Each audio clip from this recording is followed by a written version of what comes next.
Welcome or welcome back for some more Icarus and the week 130 update.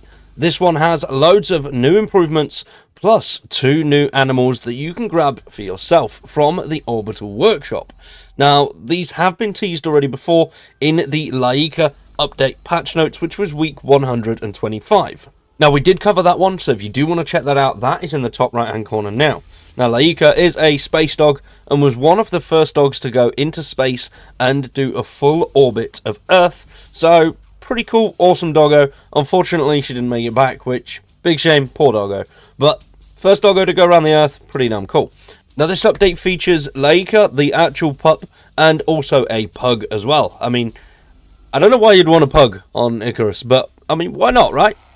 Each to their own, I suppose. Now, alongside the Laika update, there was also some DLC, which added cats and a few other bits and bobs as well. So, I'd highly recommend checking those out if you want to support the team. Loads of good stuff in there with those updates, and loads of cosmetics added as well. So, always good if you are interested in just making the base a little bit prettier, or having some different animal types wandering around, then check out the DLCs. Now, if you are a fan of Icarus and other survival games, subscribe to the channel, drop a like on the video, and stick around for much more survival content. We've got plenty of stuff coming over the next few weeks. Content over the next week will be every other day because I am on holiday, and I've prepared some stuff, but not enough to cover. And then when we get back, it will be the Xbox showcase, so hopefully we get some good news about new games there as well. We'll have to wait and see. So this week, we have obviously the 2 doggos, as I've mentioned, alongside loads of new updates. So there's loads of improvements. So pistol damage has received a buff from 100 to now 150, which brings it in line with other firearms.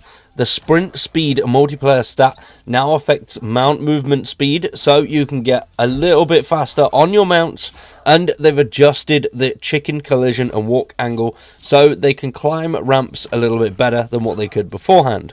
So if you built yourself a massive chicken coop, it'll now be able to get in and out of it without too much of an issue. Now, with the 2 pups, they actually have their own archetype talent trees and their own vestiges and trophies to collect, which is quite cool, and it does give you some extra stuff to aim for if you are a completionist. Now, it is important to note that if you have bought the Icarus Pet Companions DLC, which is currently on sale for £10.79, you will be able to get the pug delivered to you from the Orbital Workshop. But if you don't have that, you can still get Laika, and she is completely free regardless of whether you've got any DLCs at all. Now, Laika also comes with a craftable harness, which you can craft at the ranching stations. Now, we did mention in last week's letter that there's going to be new operations coming. Now, if you don't know what operations are basically missions that you would originally get from the Orbital Workshop. You start there, you go through your missions, and then you drop down to the planet, do those missions, which give you sort of 7, 8, 9, 10 days, and then get back out. Now, with the open world section being added, they are continually adding more and more open world missions. These are now called operations. So they're currently working through the missions on sticks as part of the part 2 of the project to migrate the majority of missions over to operations so you can now do them in open world. They have said it's time consuming as the missions they're converting will require a lot more adjustment and testing than previous missions, which were quite straightforward. Now, the aim of this is to provide more operations for people who enjoy open world, rather than the original dropping in, getting shit done and getting out as quickly as you can sort of vibe that was going on beforehand. Now, I myself prefer open world. I've started a new open world. Turns out my save had shat itself, which was really annoying. So we are starting from the beginning in that open world, and we will continually be playing the Icarus updates. And I'm thinking of doing some tips, tricks, and detailed bits and bobs on the animals themselves, how you can get them, and what the best mounts are and stuff like that. But let me know what you think about that in the comments below. Now, the team have said there are certain missions that won't work in open world. Things like the exploration missions, where they were created to provide you a way of getting through the new areas in the game, or to reach certain areas that you'd not gone to beforehand. Now, before open world, this was fine, because you couldn't drop in anywhere on the map and explore freely. Now, you can drop in anywhere, explore freely, build wherever you want. So these exploration missions don't really work anymore. So now you can provide an environment where you could farm exotics without any time restrictions. Whereas prior, there was a lot of things that did slow you down in the mission tree, and it was a bit of a pain in the arse. So they are slowly working through and removing certain things because they may not have a future in the game.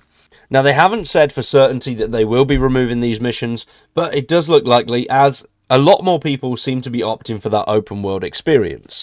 It is pretty much like for like on the rewards. You do get a little bit more, I think, when doing it through the actual missions themselves, but obviously you lose all your gear and all the time. The only thing you gain is the XP and any exotics that you do find.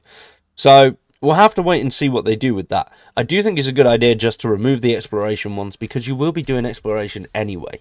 Now, next week, they have something a little bit different, and that is a player-voted update.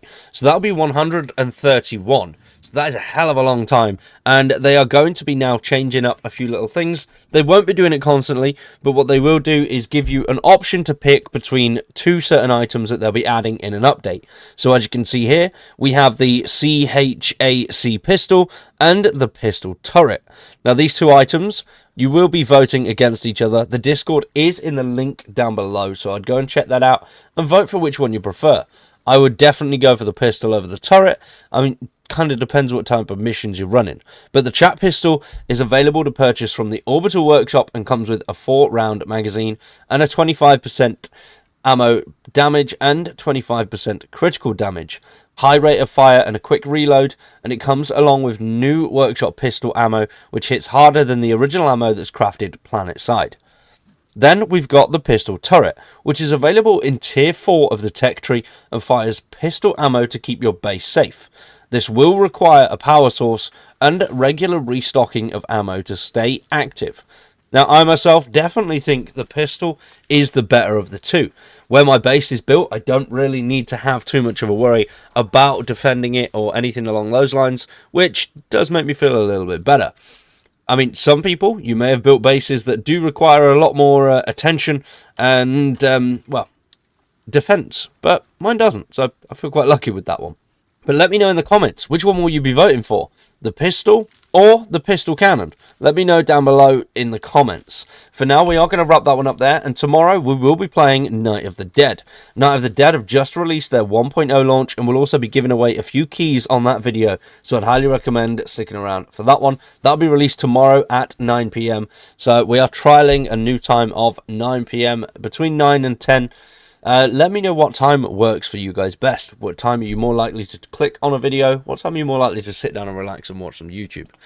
Let me know in the comments down below. For now, though, I've been Wired. You guys have been awesome. Thanks for watching, and we'll see you very soon with some more survival.